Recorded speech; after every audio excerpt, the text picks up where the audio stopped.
kuwakilisha. Mimi zima na leo ni kwamba vile vile serikali ambayo inapiga hatua inaipata si wa kutetea mke wa mwenzako. Wakati mtu amedhulumiwa, wewe unaogopa kwenda kusema kwa kosa ambalo amefanya huku nje, basi mhalifu yule mkabiliwa vilivyo kwenye koti. Lakini cha kushangaza, hakuna aliyetaka kuacha watoto wake wabaki nyumbani na mzee. Watu utaishi milele.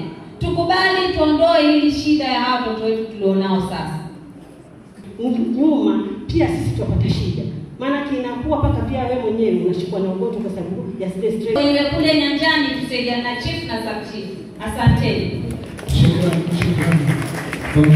Waonekana wewe hauna maana. Lakini sasa vile unavyofanya bidii zako pia hizo za kila watu. Mama, tukihurumia kimaisha na ndio tunanyanyasika. Na tena kwa kofia yangu ya pili.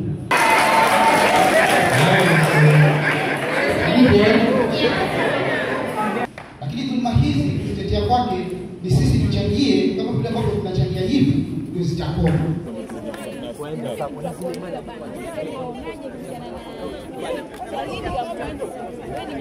Februari mwaka huu peke yake 2020 wasichana 174 waliuawa kwa ajili wao ni wasichana ama wanawake.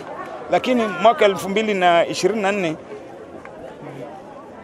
kulipata ripoti ya takwimu zilitolewa katika National Police Service. Watu 578 wame experience physical violence ya gender based violence. Na 2023 535, an increase of about 43. Asilimia 8 nzima imeongezeka.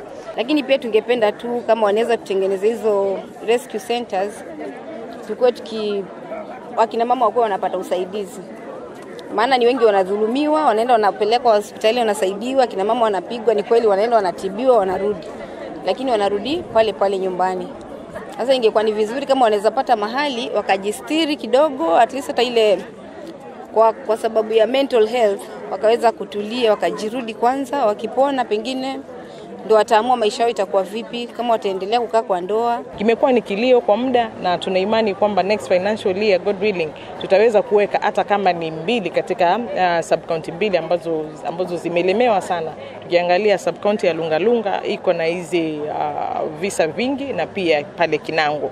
Kwa hivyo na si pia wakaaji wa Kwale, wakati tunaenda kwa public participation tusione haya. Vile vile leo tumetoa zile pendekezo, yale mapendekezo, pia tuweze kutoa yale mapendekezo ndio yanakiliwe na ndio tuwaweke katika bajeti. Dhulma za kijinsia kwa walemavu zinakithiri katika nyanja kila aina.